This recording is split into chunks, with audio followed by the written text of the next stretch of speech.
अस्सलाम वालेकुम and welcome back to my YouTube channel. कैसे हैं आप सब? होपफुल आप सब भी ठीक होंगे। मैं भी अल्हम्दुलिल्लाह बिल्कुल ठीक हूँ। और यहाँ पर जी ये आ गया था लॉन्ग वीकेंड और यहाँ ना ये बात मेरे माइंड से स्किप हो गई थी कि ना लॉन्ग वीकेंड आ रहा है तो मैं जो है ना ये काम सफाई वाला ये मैंने मंडे को करूँगी। खैर फिर जी इनका था कि लॉन्ग वीकेंड है तो हम जो है ना छुट्टियाँ जो है ना वो गाँव जाके गुजार लेते हैं। मैंने कहा ठीक है चलते हैं। तो फिर जी सुमैया की तबीयत ख़राब हो गई थी तो फिर मैं नहीं जा सकी। बच्चे चले गए थे तो उनकी जो है पैकिंग वगैरह कर रही थी मैं। यहाँ पर जो है ना वो आयत के ईमान के पैम्पर आए हुए थे तो इनको मैंने इस तरह से कट करके 2 पैक बना के ना मैं रख देती हूँ, क्योंकि साइड स्पेस है अलमारी की तो इसको ना मैं इस तरह से यूज़ करती हूँ। कुछ ना कुछ जैसे इनके पैम्पर वगैरह रखती है, जो एक्स्ट्रा दूध होता है वो लेके आते हैं तो वो रख देती हूँ इधर इस तरह से। मतलब कोई पार्सल वगैरह आ जाए तो वो मैं इधर रख देती हूँ। तो इस तरह से ना इसको मैं ना यूज़ कर लेती होती हूँ। तो यहाँ पर ना फिर इनकी परफ्यूम थी ये, इसको मैं इस तरह से ना इनके ट्राउज़र में ना रैप करके इस तरह से सेट करती हूँ ताकि अगर बैग वगैरह बच्चे उठाते हैं तो कहीं गिर भी जाए तो ना बॉटल डैमेज ना हो ना। अच्छा मुझे ना जब भी कहीं जाना होता है मैं पैकिंग करती हूँ तो कुछ अपनी मर्ज़ी कोशिश कर लूँ कि मतलब आप रात को मैं जो है ना वो पैकिंग करनी शुरू करूँ और मैं ध्यान रखूँ कि मैंने हर चीज़ रखनी है, कोई भी चीज़ मिस ना हो जाए। जब वो तो जाके मुझे याद आती है कि ओ ये चीज़ तो रह गई थी।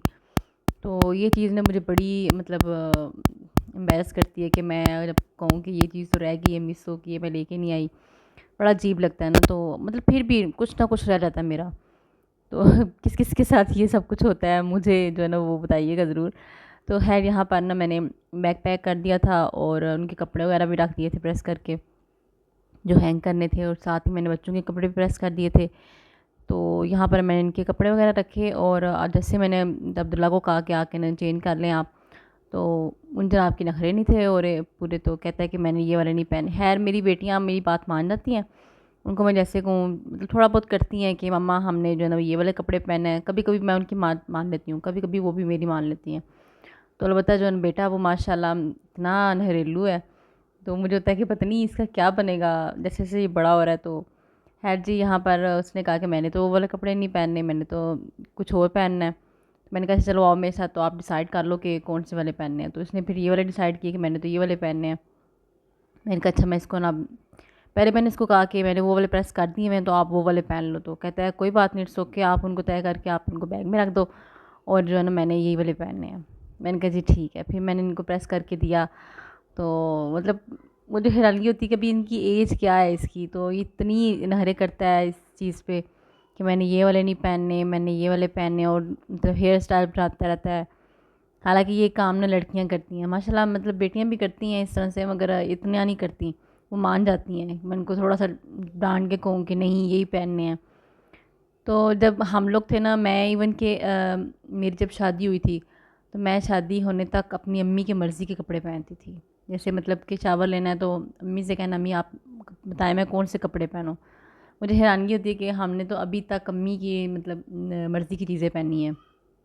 कभी भी अम्मी से के पूछे बगैर ना हमने कभी कोई काम किया ही नहीं था कि अम्मी आप बताएं कौन से कपड़े पहने हैं। अगर जूते लेने हैं तो अम्मी आप बताएं कि कौन से मतलब जूते लेना हम लोग। तो आज तक हम ना अम्मी पे डिपेंड करते आए हैं। तो इवन कि अभी भी मैं जब कभी जाती हूँ वापस गाँव तो अम्मी के साथ कहीं शॉपिंग पे जाऊँ तो मैं जाके ना अम्मी को ही मैं कहूँगी कि आप डिसाइड कर लेंगे कौन से जो है ना वो लूँ। तो इस चीज़ पे ना मुझे वो बड़ा होता है कि हमने तो कभी भी इस चीज़ को नहीं किया ना। तो खैर जी यहाँ पर सारी पैकिंग वगैरह हो गई थी, सब कुछ रेडी था। तो यहाँ पर जो है ना शिफ्टिंग हो रही थी गाड़ी में। तो जब अपनी गाड़ी हो ना तो यही होता है, बच्चे बड़े आराम से रिलैक्स होकर जाते हैं। तो ये ना कंबल भी साथ लेके जाते हैं, तकिए भी साथ लेके जाते हैं, क्योंकि गाड़ी में पीछे काफ़ी स्पेस होती है। जब बच्चे जा रहे होते हैं, बड़े ना जा रहे हों, तो फिर ऐसे ही होता है, पीछे स्पेस होती है, तकिए रख लेते हैं, कंबल खोल लेते हैं और सीट पीछे कर लेते हैं और सो लेते हैं। अब्दुल्ला आगे होता है तो आज पीछे मतलब अपना बिस्तर लगा लेती है तो सो लेते हैं। इस तरह से इनका सफ़र बड़ा आराम से गुजर जाता है। और ये ना इंजॉय करते हुए जाते हैं, सोते हुए जाते हैं, इंजॉय करते हुए जाते हैं। कभी लेट रहे हैं, कभी बैठ रहे हैं, कभी कुछ कर रहे हैं। तो है जी यहाँ पर फिर सारी चीज़ें रखती थी मैंने एक एक करके, सारा तरफ आकर चेक किया कि कुछ रह तो नहीं गया, फिर से मिस तो नहीं हो गया, फिर दोबारा कॉल आएगी कि ये चीज़ आपने मिस कर दी है। तो है यहाँ पर हमने जो है ना वो कैमरे लगवाए हुए थे, तो इनसे मैं चेक कर रही थी कि जो है ना ये चले गए हैं।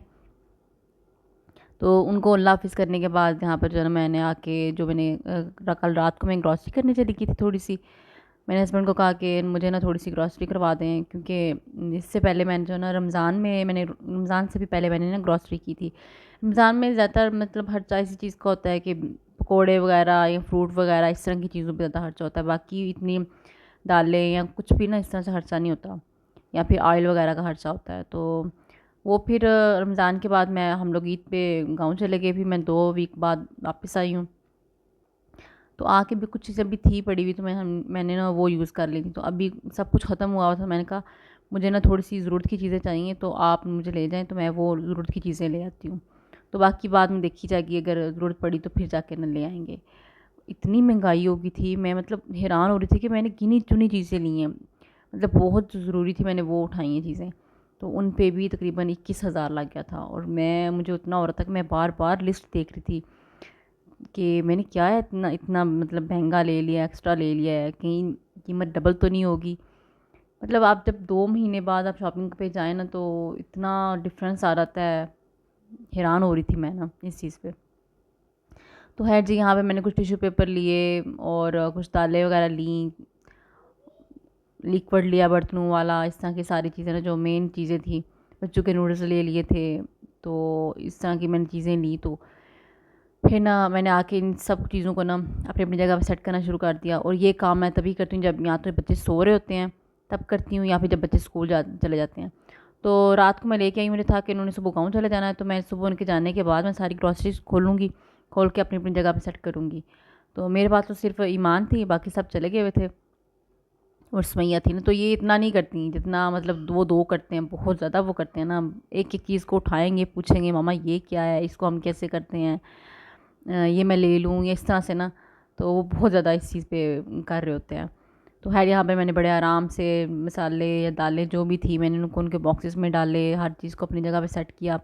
यहाँ पे मैंने थोड़े से चावल लिए थे चेक करने के लिए, मैंने कहा इनको मैं चेक करूँगी, फिर उसके बाद अगर मुझे अच्छे लगे तो मैं दोबारा ना जब जाऊँगी तो मैं और ले लूँगी। तो इनको मैंने ऐसे ही ना, थैले में कुछ चावल और भी थे, तो मैंने खोल के नहीं डाले, मैंने ऐसे ही रख दिए थे। मैंने कहा मिक्स हो जाएँगे, फिर पता नहीं चलेगा इनकी क्वालिटी जो है ना वो कैसी है। अच्छा, मेरी ईमान जो है ना वो अभी तक सीरियल खाती है, मतलब ये दलिया वगैरह खाती है, वो खुश होके खाती है। तकरीबन वो 1.5 साल की होगी भी है। तो मैंने बड़ी कोशिश की कि वो ना ये छोड़ दे, मगर अच्छा होता है बच्चों के लिए हेल्दी कुछ मतलब खा लें, क्योंकि खाना तो वो उस तरह से खाते नहीं है, बस खुश्क रोटी ले ली वो खा ली, या फिर कुछ थोड़ा बहुत फ्रूट खा लिया, मतलब इसी तरह से ना चीज़ें खाते हैं। तो मैं साथ में थोड़ा सा मतलब जब उसको एकदम से भूख लगती है ज़्यादा, तो मैं उसको ये बना कर देती हूँ, तो वो बड़ा खुश होकर ना खा लेती है, या फिर दूध ले लेती है वो, दूध नहीं वो छोड़ती ना कभी भी। अच्छा, मैंने ना इसको ना बॉक्स में डाल के रखा होता है, एक तो मुझे भी आसानी रहती है इसको इस्तेमाल करने में, बार बार जो है वो बॉक्स खोलना नहीं पड़ता, अगर बॉक्स गिर भी जाए हाथ से तो मतलब वो सारा सीरियल नहीं गिर जाता है। इस तरह से अगर डाला हो ना, तो वो फिर आप इजीली इसको इस्तेमाल कर सकते हैं। तो खैर सारा मतलब कि सारी ग्रॉसरी समेटने के बाद जो है ना वो मैंने मक्खन निकालना था ना, उस दिन मलाई निकाली थी मैंने, मलाई निकाल के तो रख दी थी, तो उसको तकरीबन जो है ना वो मेल्ट होते होते ना 2 दिन लग गए थे, क्योंकि वो बहुत ज़्यादा थी। मैंने जो है ना वो रमज़ान से पहले मैंने इसको ना मलाई बनाई थी, सारा मतलब घी बनाया था, तो उसके बाद अभी तक इतनी ज़्यादा जमा हो गई थी कि मतलब मुझे था कि मैं कैसे जो है ना इसको करूँगी। फिर खैर करनी तो थी, मैंने सारे को जो है ना वो रख दिया मेल्ट होने के लिए, मेल्ट हो गया वो सारा। तो उसके बाद जो है ना मैंने इसको 2 पार्ट में डिवाइड किया, मैंने कहा ये ज़्यादा हो जाएगा तो इसके अंदर जो है ना वो इसका बनना बहुत मुश्किल हो जाएगा ना। अच्छा, गर्मियों में ना मक्खन निकालना थोड़ा सा मुश्किल होता है, तो इसलिए मैंने इसमें ना बर्फ़ डाल देती हूँ ताकि आराम से ना मक्खन निकल आए। अच्छा, यहाँ पर ना ये जो बीटर है ना, ये मैंने दराज से ऑर्डर किया हुआ था मक्खन निकालने के लिए, क्योंकि मेरे पास पहले ना ब्लेंडर था, तो उसमें मक्खन निकालती थी तो वो काफ़ी गर्म हो जाती थी, तो बंद हो जाती थी, फिर बीच में ही जो है ना वो रह जाना सारा काम। तो ये मैंने जब से मैंने ये ऑर्डर किया हुआ है ना, मेरा इतना काम आसान हो गया है, मैं बस इसको चलाती हूँ, थोड़ी देर साइड पे रख देती हूँ, तो ये चलती रहती है और मक्खन निकल आता है, तो ये गर्म भी नहीं होती और ना ही ये जल्दी बंद होता है, बल्कि कभी भी बंद हुआ ही नहीं है ना। तो यहाँ पर जो है ना वो दूसरा मैंने पतीला लिया, उसमें जो है ना वो जो निकाला हुआ था मक्खन, मैंने वो उसमें डाला, और थोड़ा सा ठंडा पानी, थोड़ा सा तो नहीं, अच्छा खासा ठंडा पानी था ये, वो डाल के इसको मैंने ब्लेंड करना शुरू कर दिया था। अच्छा, यहाँ पर मैंने इसको ना ब्लेंड करके अच्छे से, तो मैंने इसको थोड़ी देर के लिए छोड़ दिया था, मैंने कहा ताकि सारा मक्खन जो है ना वो ठंडा की वजह से ना ऊपर आ जाएगा, जम जाएगा, तो उसके बाद मैं इसको ना निकाल लूँगी। तो यहाँ पर उनको छोड़ के आके मैंने यहाँ पे ना कुछ बाकी काम जो थे, बच्चे गए हुए थे, मैंने कहा ये भी काम कर लूँ, जैसे ये रज़ाई पड़ी हुई थी सर्दियों की, तो इसका कवर मैंने धो दिया था। तो कवर के साथ ना इसको तय करना बहुत मुश्किल हो रहा था, तो मैंने कवर रहने दिया था, वो मैंने ना अलग से एक थैले में रख दिया था। तो इसको मैंने ना जैसे ये मेरे पास ना कोई इस तरह से रैपर नहीं था, कोई रैप नहीं था कि जिसके अंदर मैं ना इसको रैप करूँ। तो ये ना डस्टबिन के शापर पड़े हुए थे, बड़े बड़े थे, तो मैंने ना इसी के अंदर इसको ना जिस तरह किस तरह ना मैंने सेट कर दिया था। तो अब इसको मैं ऊपर रख दूँगी।